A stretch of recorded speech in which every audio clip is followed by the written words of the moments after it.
Welcome back, and it feels great to hear that music and be behind the mic. Hope everyone is well and ready for the season. We welcome back a friend of the show, now a touring pro, Graysen Huff.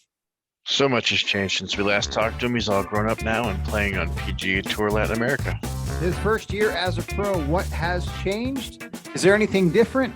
We also go rapid fire, and he's also played two of the most exclusive courses in the world, Nanea and Augusta. Join us next on Rough Fairways.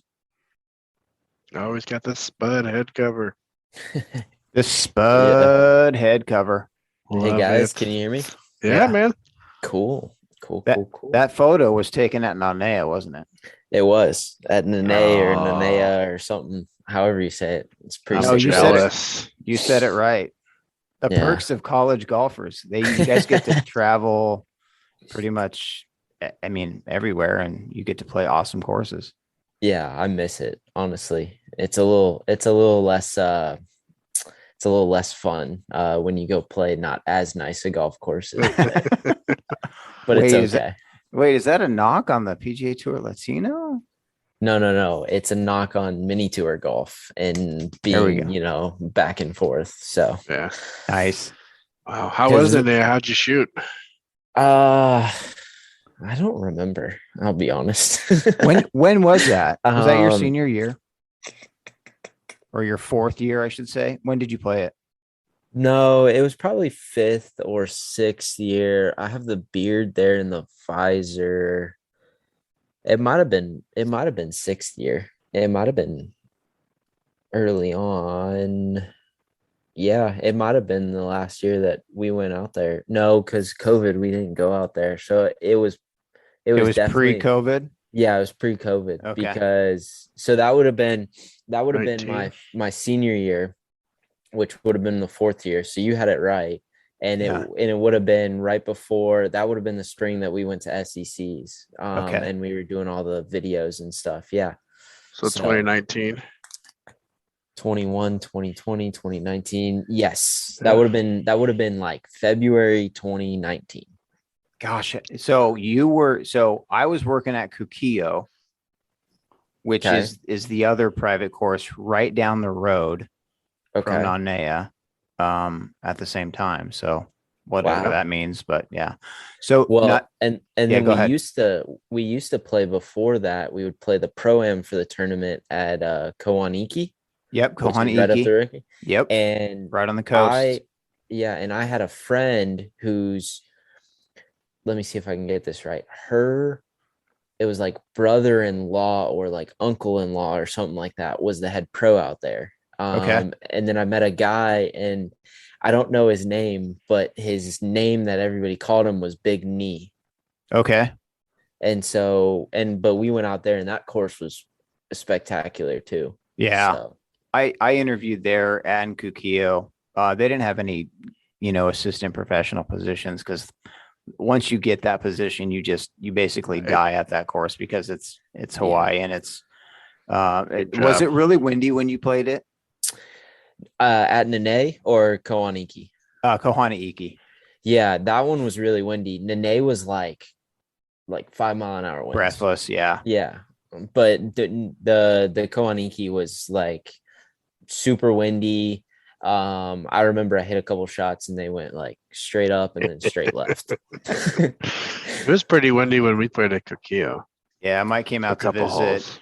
When did you come? You came Masters weekend. Masters week. That was Tigers winning. Tigers weekend. Yeah. Well, that would have been cool. Kukio is one of the toughest courses I've ever played. And I hear Nanea is a brutal course too. Nanea is actually so private and exclusive. They don't have a website. And you can't even, so I knew when I lived there, I knew two caddies, and I'm like, dude, come on, can you get me out? And they're like, sorry, Eddie, sorry. Like, we barely get to play it.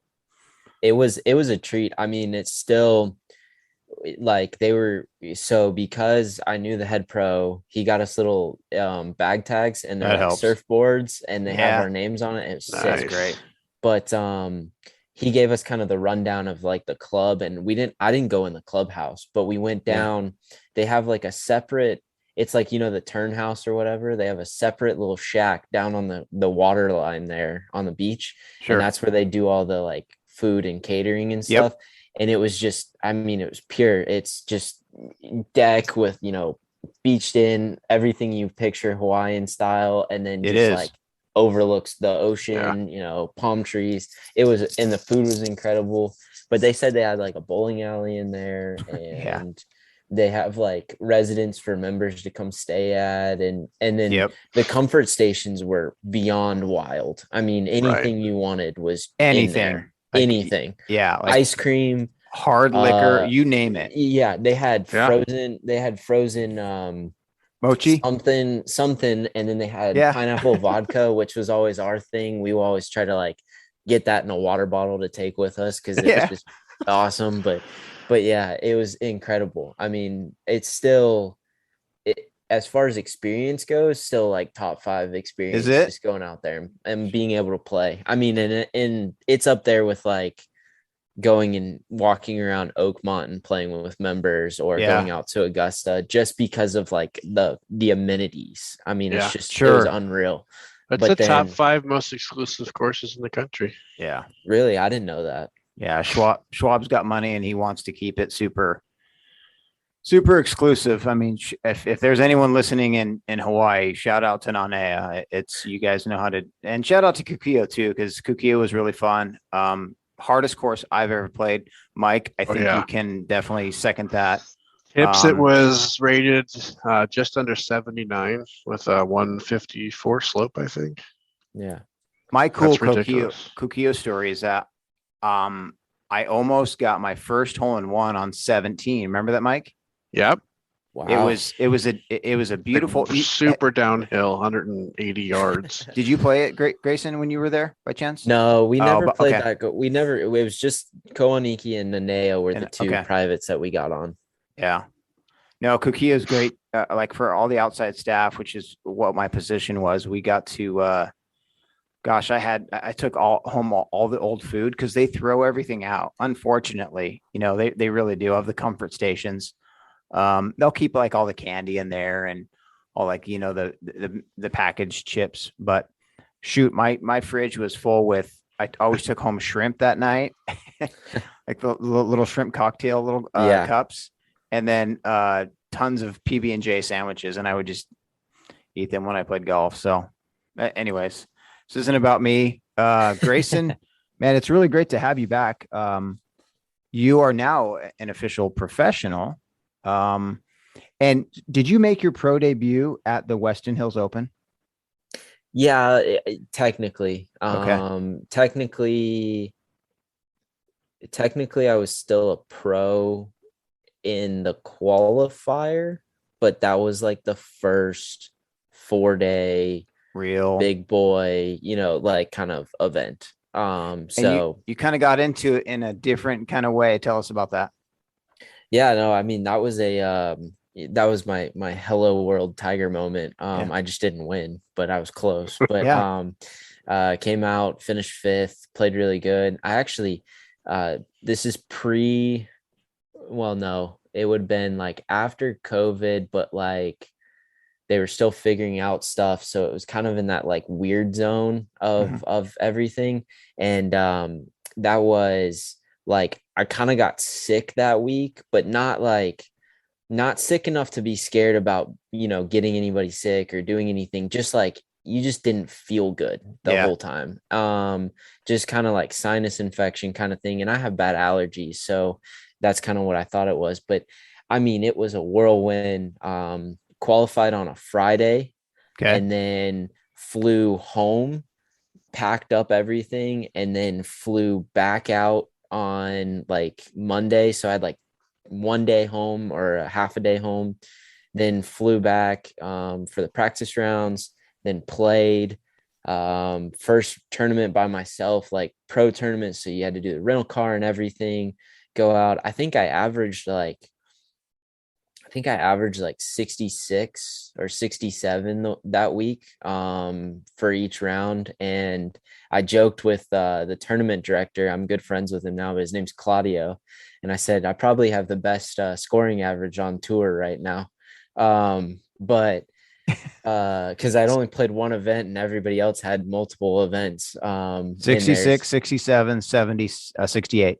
yeah, That's so not a bad debut. no, Wait, wasn't terrible at all. did you Monday queue into that? Yeah. Okay, I thought I read that wrong, but so talk about the Monday queue. I mean, this is your hello world moment and your Monday queue, and then walk Yeah, us through the round. so basically, it was actually it couldn't have happened any better way because we signed up for this event. We being my dad and I were kind of just he's always been my coach, kind of going through it. So, I bounce tournaments, ideas, things off him. And we're going through all this stuff and it's COVID. So, like China shut down, Canada shut down, Latin America, for what we know, was shut down. PGA Tour is trying to figure out how to go, but that's about it. Like, there's nothing to go play in. And we found this little backwoods website kind of thing that had this qualifier at Weston Hills in Miami. And I'm being dead serious when I told you I signed up for a 1-day qualifier that I had no clue what it qualified me for. I was just going to play. So I go play. You gotta love dumb luck. Yeah, exactly. I was like, I don't even know what I'm qualifying for, but I'm just playing one round. Who knows? So we go out, we play. I shot 5 under. I birdied the last hole. I walked in to the pro shop, did my scorecard, whatever. And they said, hey, you might be in a playoff, stick around. I'm like, okay, cool.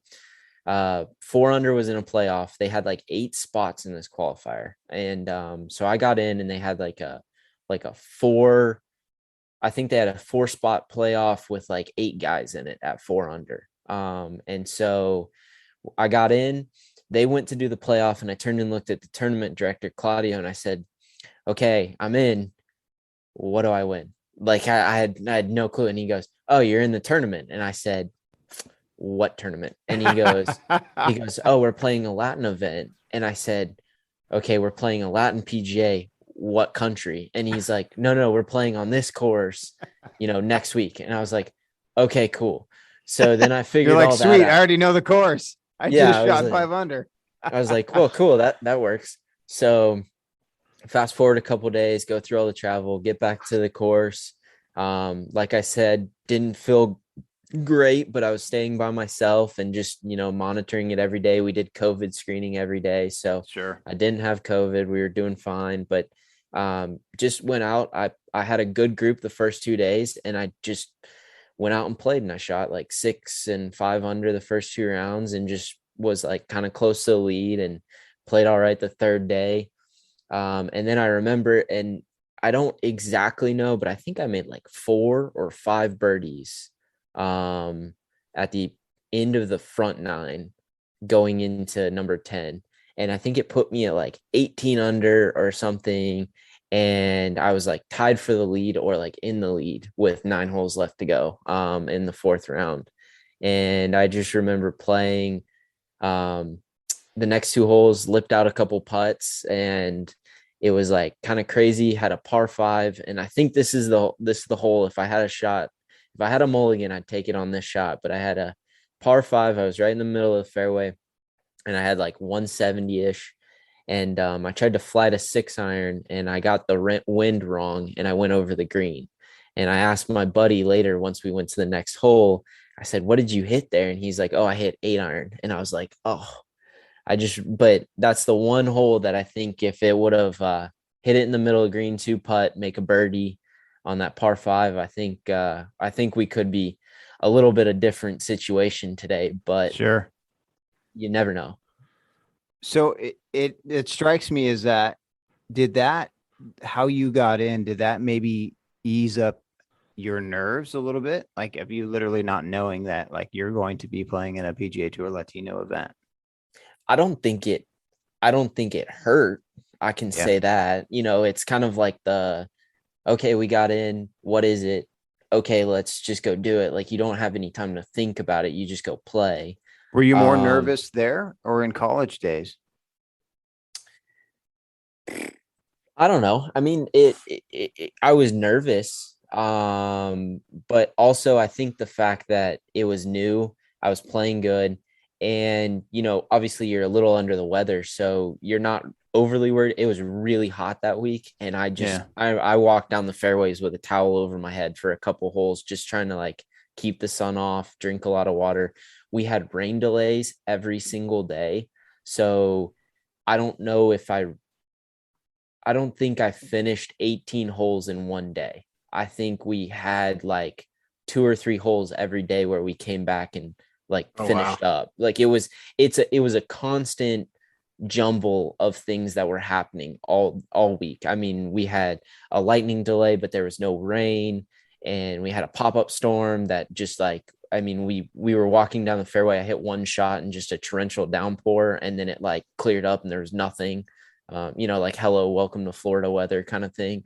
But it was just one of those like so hectic. I think Right. the nerves just didn't get put into the situation. You're just hitting a golf ball at that point, which if we could play like that every time would be incredible, but it doesn't always work that way. You're just out there. I'm going to play golf. You tell me when we're done because everything's so crazy. Exactly. And it's not even like you have 18 holes. It's like, okay, we're playing 20 holes today, or I need to play 20 holes. But then you get to hole 16 and it's like, not entirely sure we're going to finish this round. Yeah. Well, how long do we have? Well, it doesn't matter. You just keep playing, kind of Were thing. there many people there as far as galleries? No, still kind of in that COVID bubble. So, Yeah. not a whole lot of people. There's a few. There's a guy on Twitter that runs the Monday Q Yeah. Twitter page. Yeah, And Ryan. and he was out there, and there was one other guy that was like kind of press, and then the rest of that was just That's it. nothing. I Yeah. mean, there's not a, even in some of the Latin events that we do now, they're not a huge following or gathering. And so I think with the COVID stuff, it was just In a weird way, does playing in front of nobody make it feel weird? Does it cheapen it? Does it just make it feel like you're out with the boys on a Saturday round, or does it have that professional feel event still?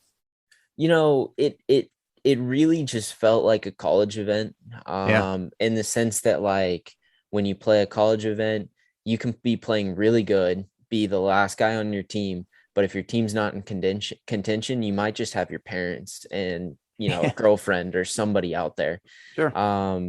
But like I would equate it to that, or maybe like we were playing really good, but I was playing in a away tournament where nobody came to watch. So like the people that were around, were cheering for other people in my group, but we still didn't have, I don't think we had more than maybe 10 people kind of following the groups. Now I wasn't in the last group, and I know like when the last guy was coming up on 18, they had a pretty good little crowd there, but it wasn't more than 30 people.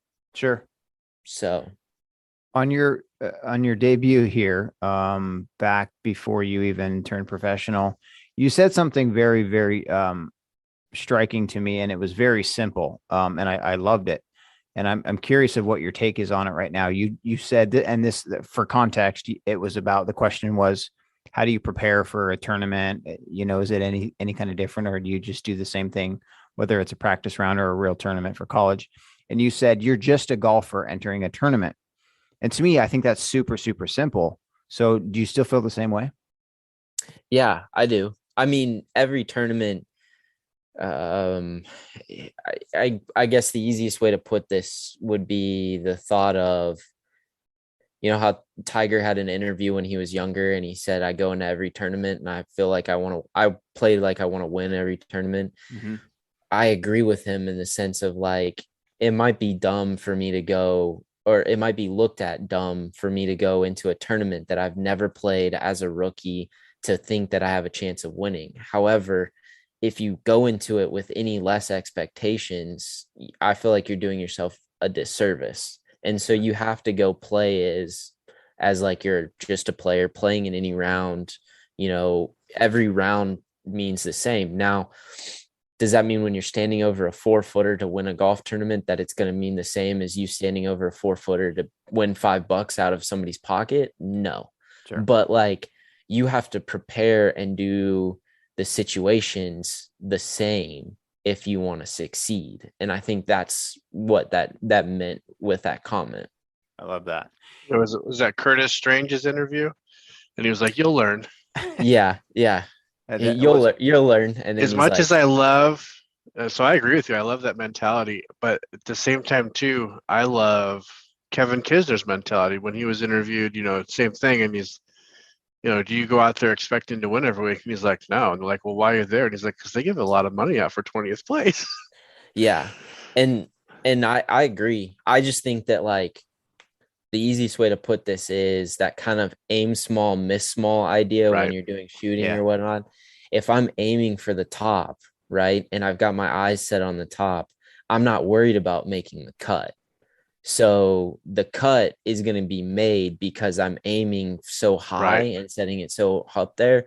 Like, yeah, I agree with Kevin wholeheartedly. If you're on the PGA Tour and you're trying to win every week and you keep finishing 20th, you're going to have a really good career. Like, I like Totally. Kevin's mentality for after you don't win. I like Tiger's mentality for when you start the tournament. Yeah. Oh, it's perfect. great. Yeah. No. And it obviously hindsight for both of those is 2020. Sure. And if we could put Yeah. them together, but I agree totally. You guys as professional golfers, you guys are measured on how you play, your stats, how you guys place, maybe even ball speed or just, silly things nowadays. But at the end of the day, you're doing it because one, you love the game, of course, but you are doing it because you want to you're doing it to make a living. So staying in the kind of money sense here, like now that you're playing for money basically every time, like how are you influenced by that fact? Are you influenced more or less by that fact?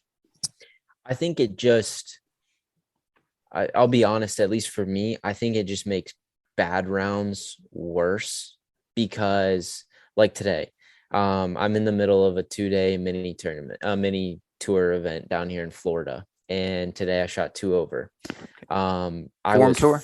No, it's the Florida Elite Golf Tour. It's just a mini tour Okay. that they run in Florida.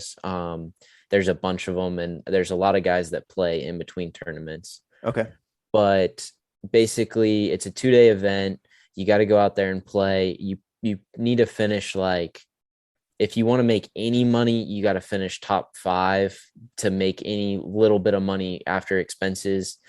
If you finish top 20, you might make your money back for the entry fee, but that's about it. Like, it's and we got like 60 guys that go play. But when you're playing, there's one of 2 ways that I've seen guys kind of think about it once they get into this pro state is either it's a business. So you have money in, money out. How do I continue to give myself opportunities? And then there's the idea of I am just giving myself as many reps in tournament play, and hopefully that one opportunity I hit it big and I play well and it snowballs and I continue on to move on. And I think that's where the weight comes in from the money aspect is like today I shot 2 over and now I'm in like 30th place or something like that. Whereas I was 4 under through 12 holes and I just had a bad stretch of holes, which happens to everybody. And now you go from right there in the lead to, 30th, and you go from possibly making a few bucks to now you're trying to fight to even scrape, even out of it. And it just makes that unsettled feeling of like, man, I messed up this, or I did this wrong. It makes that kind of worse. Whereas like, it also amplifies the other way when you play good and you end up with a paycheck or whatever. You're like, wow, I did really well. Like I finished 5th, but like I made money on the week. I did what we were trying to do. Like, yeah, I didn't win. Kevin Kisner idea, I'm getting a lot of money for 5th, but like, now you're also missing cuts that, you have a deadline, so to say, on how many cuts you can miss before, the well runs dry. What'd you buy with your first check? Entry fee to a new tournament. Money in, the, money out. Yeah. the life of the mini tour pro. I love it, Grayson. Yeah. So good.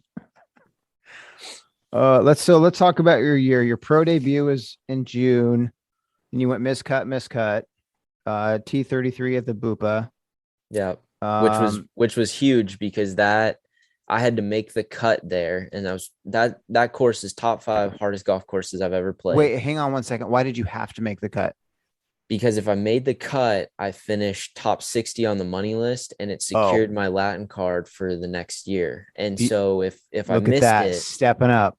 yeah, So you played pretty well under pressure then. It seems like you just have that demeanor about you.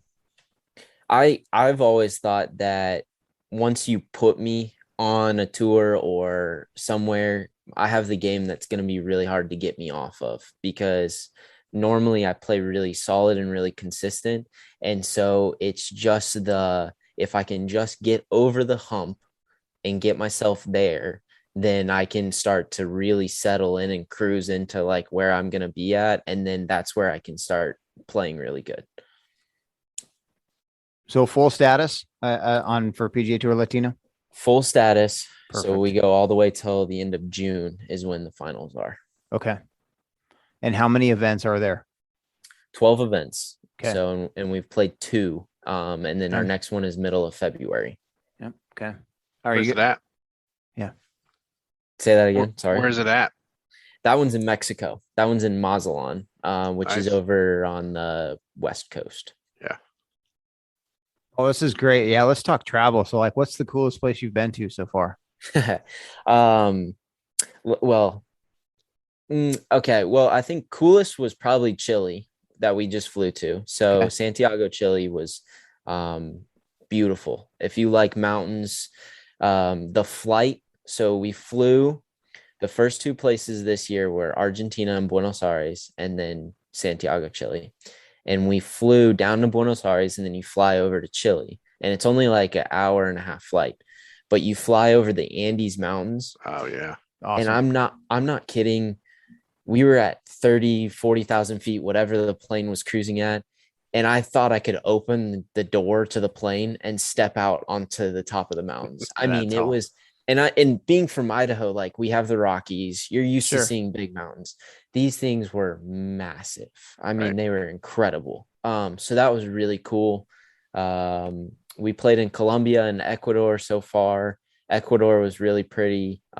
Colombia was different, but it was a lot of fun. Colombia, Mexico, we were in Tulum, which is a pretty cool area, kind of more touristy, but Yeah. everything has its own little, fun vibe, I guess, to it. When were you in Tulum? That was the Bupa, which was the last summer, the last tournament of the year. Okay. We were in Tulum for vacation in November. Okay. A little that's- north, that's where you little went, north of Mike? Tulum. Yeah, a little north of Tulum, Awesome. Playa del Carmen area. Yeah. Are you? We were No, go we were ahead. like Go- 30 yeah. minutes south. Sorry. Yeah, I was so bummed. The resort we were staying at had like a Fazio top-rated course on it, and I did the currency conversion wrong. And I was like, "Oh, it's like $450. I'm not going to take my clubs." Stupid And then American. I get down there, and it was like $80. I'm like, "Damn it!" So Are you a foodie? I like food, so Yeah. I spend a lot of money on food to go So yes, eat you're- and yeah, eat you're a nice, foodie. but I'm not like, I don't know. I cook a little bit. Yeah. Sure. Yeah. Okay, so yeah, so the schedule goes, let's see. So your next one is in Mazatlan, Rio Hondo. Yeah. So we'll go to Argentina twice. So we'll do Rio Hondo and Cordoba. Yeah. And Brazil then event. yeah, San Paulo. And Okay. then we go, I think Lima. And then I think it's Bucaramanga after that in Quito. Colombia. Oh, and Quito. Yeah, Quito. Quito Open, Mexico event number 2. Then you go Yeah. to El Rincon, Cajica, in Bogota. Yeah, they go, I think two in Colombia, like back-to-back weeks in Colombia, I think. That's great. Do you have a travel buddy? Do you have does your dad So- travel with you? No, I've been going down by myself, but Wow. I've been staying with other players. Like you Sure. kind of you meet up. So there is one guy that I have been traveling with. He's 30. He played at Texas. His name is Tony Hakula. He's been out on Latin for a couple years, knows his way around. So I figured that'd be a good guy to That helps. Yeah. shadow. And he's from Finland, which I think is funny to me, but because he's down there and trying to speak Spanish with them, and then he gets frustrated and just throws something out in Finnish, and they just have no clue, and it's beautiful. But no, he's a good travel buddy. And then I have a couple other friends that qualified this year. So this is their first year on the season, down there, and we've been traveling a little bit together. So we got a 3-man spot in Mexico coming up, which will be kind of nice. Yeah, That's awesome. that's Yeah. awesome. Now I gotta pry here a little bit on I follow you on Instagram. Yeah. And I've seen a lady in a couple of lady friend yeah, in a couple of little videos. I'm not gonna assume anything, but I'll just give you the floor. No, that's my girlfriend. Yeah. All right. Okay. So it'll be 2 years, in kind of end of February. Okay. Mhm. We certainly did not talk relationships last podcast. So I mean, like this is like, when you hit us round 2, this is more like the personal and More serious. we really dive into the Yeah. personal stuff about people here, Gray. So No, that's great. well, Does she help you? I mean, does she play golf? not at all. Okay. Not at all. She knows golf. She works for a company called AJGA, and she's a Okay. tournament director for them. So she lives in Atlanta, and she's getting very, very. She probably knows the rules of golf better than I do. Wait, did you say she lives in Atlanta? hmm Oh, well, hey, I'm in Athens. I know that now. You said Okay. you just moved over there. I kinda did, moved yeah. that- yeah. So- Next time you're in Atlanta, please look me up if I have some time. Okay. Yeah. Yeah. No, Anyways, I will. continue. AJGA. Yeah, tournament director, just works, does that travel. So I think it's her 3rd year with them. And Good. no, she's not we're still working on the golf swing. So Okay. we're getting there. But she likes to say that she has the towards down, so she can hit it towards the target, Towards. but she doesn't have the contact down. So Okay. Fair Perfect. enough. yeah, Does she travel with you at all? has not yet. Okay. Wants to go down, but just travel schedules and work schedules haven't Sure. aligned.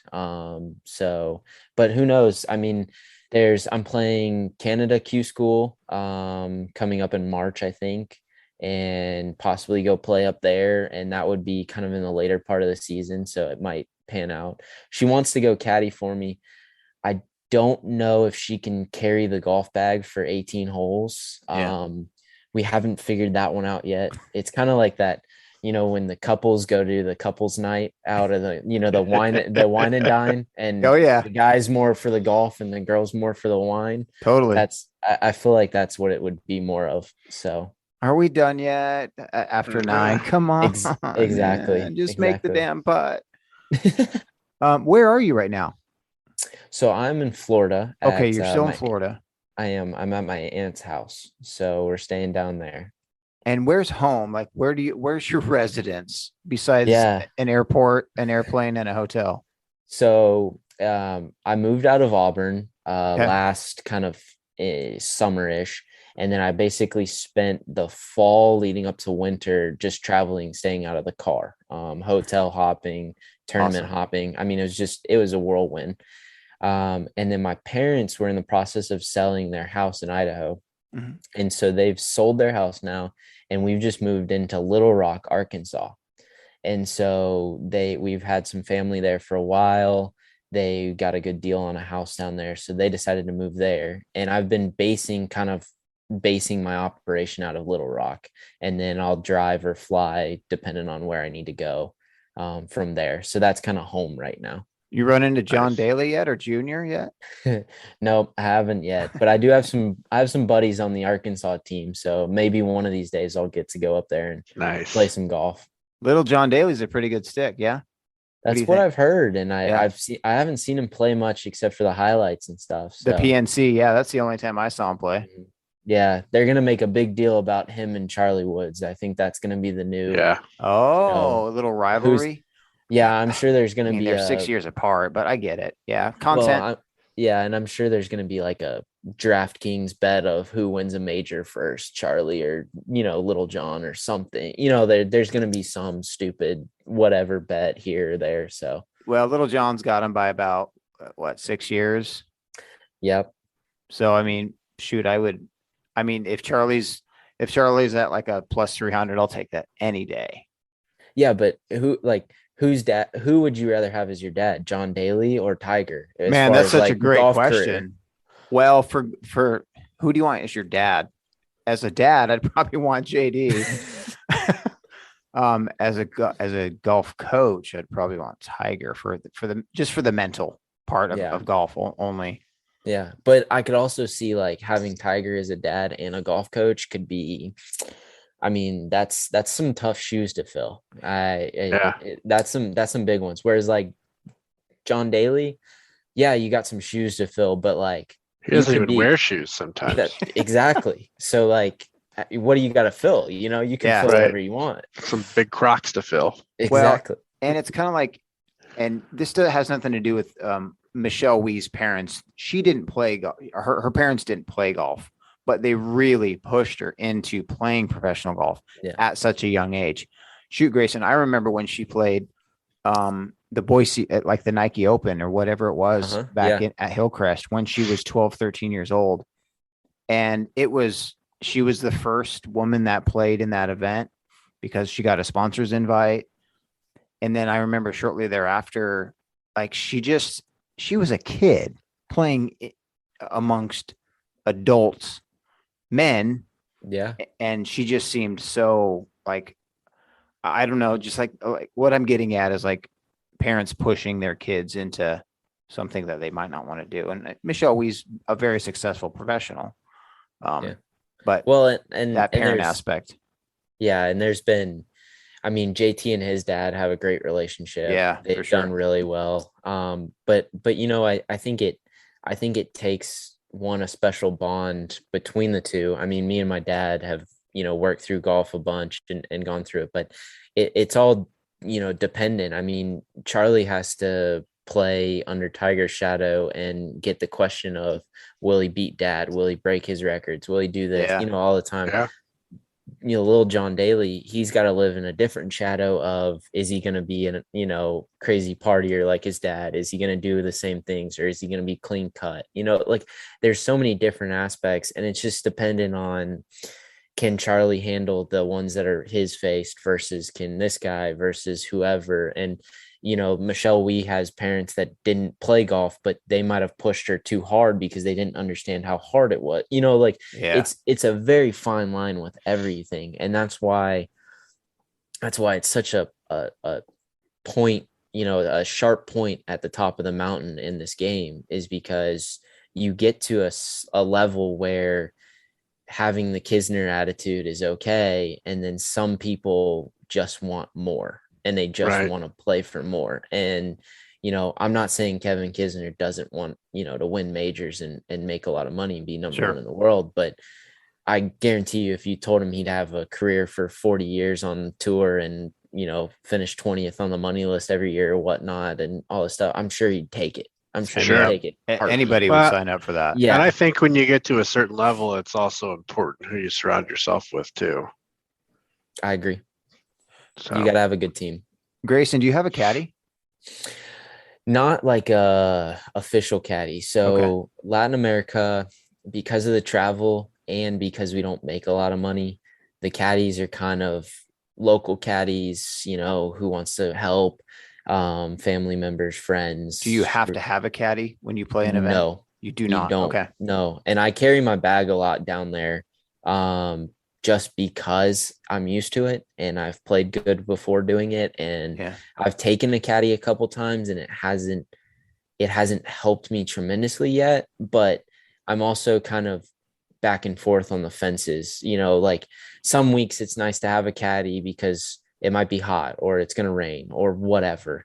Yeah. And then other weeks, easy golf course, and you just want to go play, just put Right. the bag on the shoulders and go. Um, Corn Ferry, the next step up, mandatory caddy, Okay. but the purses are made almost so that you can afford paying for a caddy. And then Right. that's where the professional guys start traveling. You start meeting guys that are, a traveling caddy that are picking up guys every week. Yeah. So, Looking for loops and everything. mhm. So what are your goals? I mean, obviously, so you got full exemption on the PGA Latino. Obviously, yeah. What do you? I know it's next step, but do you look at it in a micro world right now and then turn it into a macro goal? No, I think you have to.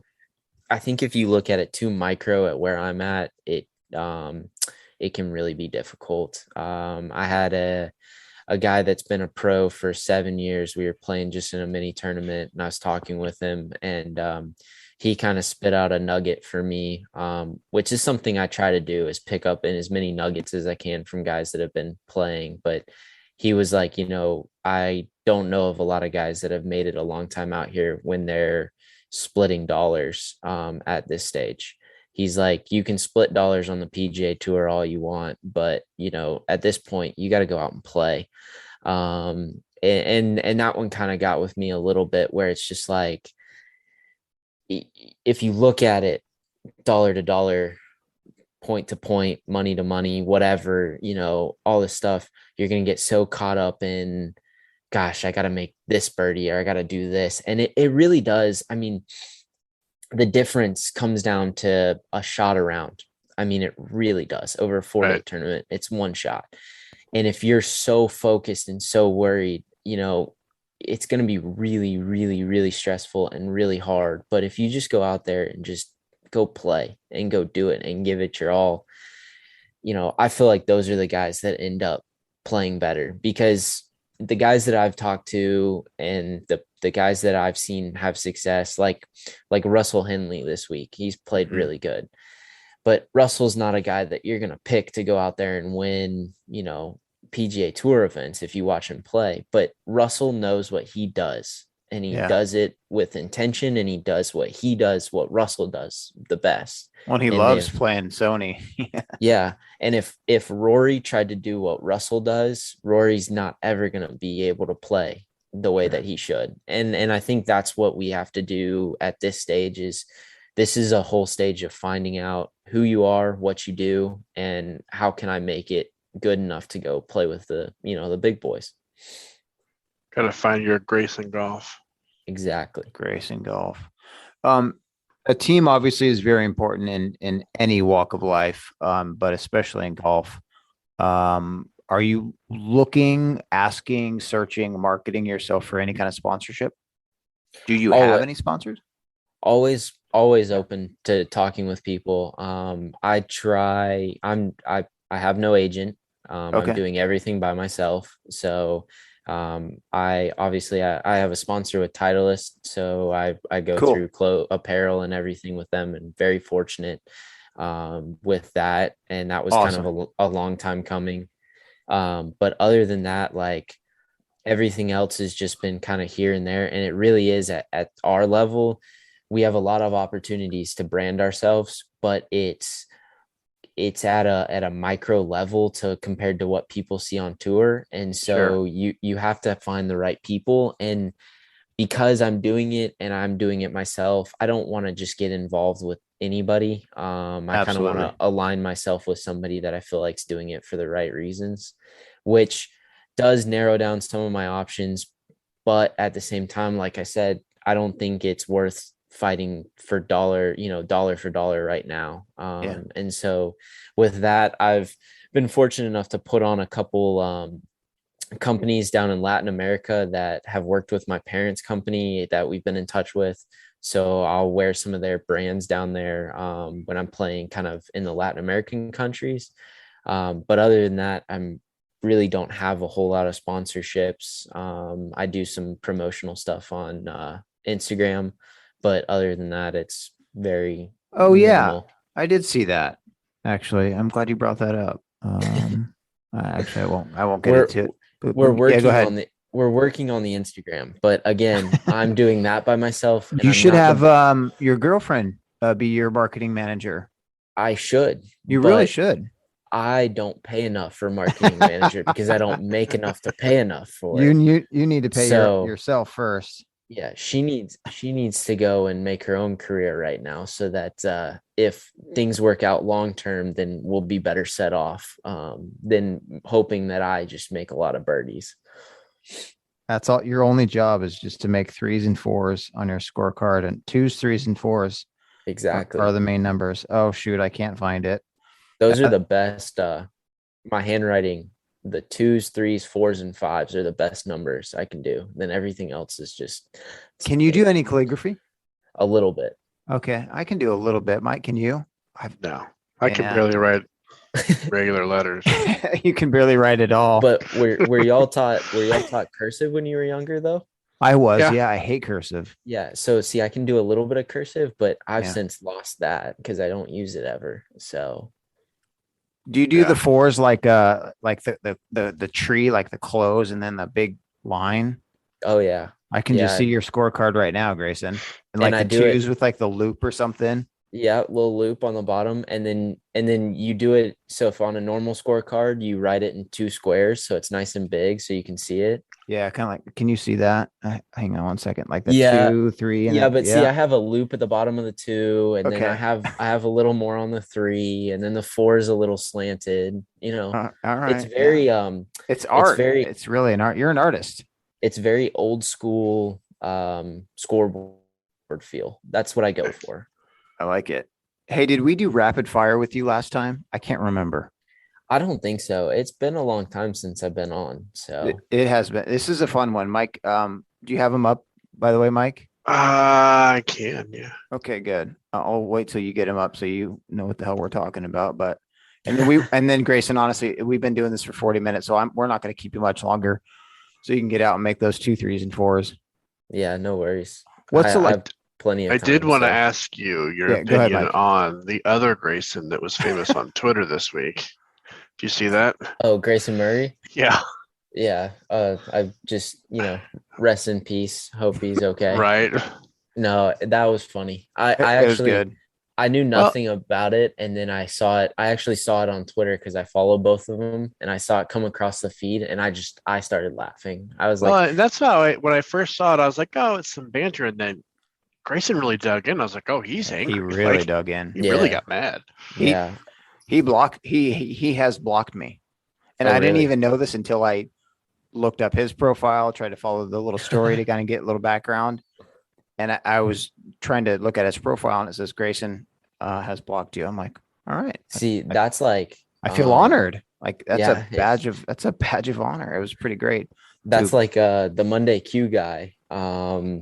He said that Patrick Reed had blocked him. Ryan's great. and- We had Ryan on. We Really did. early on. Yeah. Yeah. Well, and I shouldn't. I'm gonna give it away, and he might block me now. But I was telling him that Patrick Reed still follows. Like I still follow him, so I can see everything. So if he ever needs insider stuff, I'll just send it to him. I love So- it. Nice. Well, So- Patrick Reed, if you're listening to this, and I know you won't, there you go. What's the last shot that gave you nightmares? The last shot. That gave you nightmares? Uh, Yeah. Oh, well, we just played a tournament here in Florida, a mini tour event as Mayfair Country Club, and they have really fast old school greens that are small, and you have a lot of 10-footers downhill that are just stupid fast. So those Right. putts were terrible. They scared me. Any pre-round rituals, superstitions? Not really. I have been going to Chick-fil-A a lot for breakfast and been playing good, so maybe that's a thing. Maybe that's a Not a- sponsor. in Not the- a bad. Yeah. future. Wait, are they closed on Sundays? They are, but we can work around that. I don't know. Hey, what that we just do means for- that you need to close on Sundays too. exactly closing actually in the tournament. Yeah, that's right. Yeah. Yeah. Do you drink coffee? I do not. Okay. I'm not a coffee guy. When did you first break par? How old were you? Oh goodness. First break par was probably 14, 13, something like that. Okay. A few years before I met you. Yeah. How do you mark your golf ball? Oh yeah. Right now it's one line, and then I've been doing just one dot, and it'll be under Titleist, but it'll be somewhere around the number. But it doesn't matter which side, but I've been kind of rotating it around. It's the colors for me. So I've been going green, purple, and blue right now. But I normally carry green, purple, blue, black, Those and are red. LSU colors. They are, but nobody uses those colors. Okay. So I it's just had to, I just had to point that out. Mhm. Um, okay, let's do really rapid fire questions. Favorite club in your bag? Driver, Dog leg left or right? dog leg, right, Front pin or back? front pin. Play one course forever. What would it be? Oh, this is not rapid fire for that one. One course forever. I don't know. St. Andrews. That would be a fun one. That'd be a good one. Mike, go ahead. You a draw or fade guy? Right now it's a draw. If you had to play Wind in, or rain? yeah, you have to play in one. Wind or rain? Is it both, or is it just wind or just rain? Wind or rain? Yep. Probably do rain. Yeah, me too. I think I think we should know the answer to this based on your previous conversation about ball striking. You have a 300-yard hole, water guards the green. Do you go for it or lay up? I mean, it would be situational, but I would probably go for it if I Oh. if I could. I mean, Okay. That surprised me. Play golf with anyone. Who would it be? Anyone dead or alive? well, I think like if I did a foursome and I could play in a foursome, this one's kind of weird, but I'd really like to play golf with Roger Federer. But like I don't even know if he plays, but I just want to meet him and Sure. and play. Yeah. So and then I always thought it'd be just incredible to watch Seve Ballesteros play. Oh, yeah. That and then I'd have to take my dad because it's Seve. So Yeah. there. There you go. So that'd be kind of the three. Then a close fourth would be Ben Hogan. Oh So, yeah. Good Hawk. answer. All right, Mike, finish him off. Change one rule in golf. What would it be? This is definitely change not rapid fire, but one of our rule favorites. in golf. And there is a right answer here, just so you know. Did we talk about this last time? I can't remember. I don't think we talked about this. I don't think but we I talked can about think rules. where this is. I can see where this question is set up, and I don't really want to answer it that way. I think, but I don't know. I mean, it'd be nice to be able to pull it out of divots in the fairway, but Ding, ding, ding. Ding, ding. That's the correct Jeopardy That's answer. the correct answer, actually. I figured that was going to be the correct one. No, but- honestly, we really don't set that up. It's funny that you answered it that way because that's Mike's.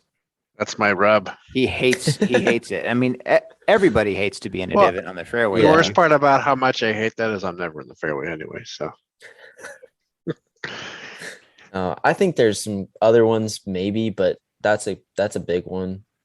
I'd like to there's a get bunch rid of of other yellow ones. water hazards. Just Yeah. get rid of yellows. So that would be nice. Well, and then like the bunker thing too, Mike. Like you can you fix the bunker after you get done raking it. Why can't you fix a divot or I don't know? yeah, Mike, you explain that so much better than I well, do. yeah, I mean, it was just the fairway is the place you're supposed to be. But if you hit out of a bunker, you repair that ground, and when you hit it onto a green, you repair that ground. But if you hit into someone's unrepaired ground on the fairway, you're penalized. It just doesn't make that's any a sense. that's a fair point. But yeah, that's fair. I think in course out of bounds is stupid. So in my opinion, me too. in my opinion, there should be basically four sides of out of bounds. Like it's not going to be perfect four sides, but Sure. you have the Yeah. course boundary, right?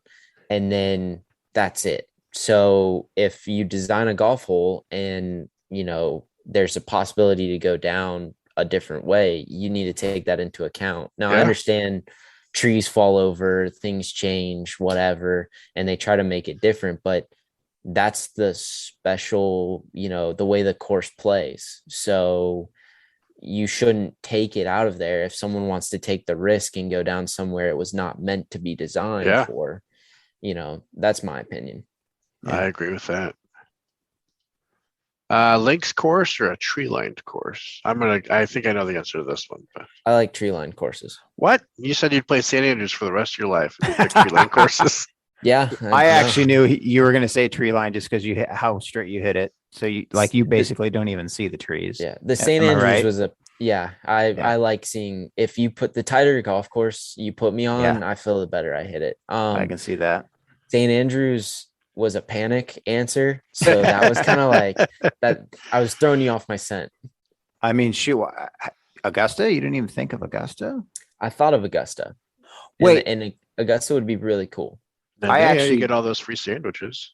And if I played it every year in April, I would be okay with that too. That would be okay. That means you would have won the Masters, Graysen Huff Masters champion. That sounds kind of cool. I think what size jacket are you? It's like a 42R, I think, or something, Regular. So, yeah. I actually, as the astute journalist as I am, I did some homework and I actually listened to the Dad Bod podcast, and I didn't even know you played Augusta. So have you played Augusta since we spoke? For college, we've got to play it twice. You did. Okay. Yeah. So I think we talked. You don't need to rehash it. I'm not asking that. I just didn't know that. That's awesome. Yeah. When did you play though? It was my 4th and 5th year at Auburn.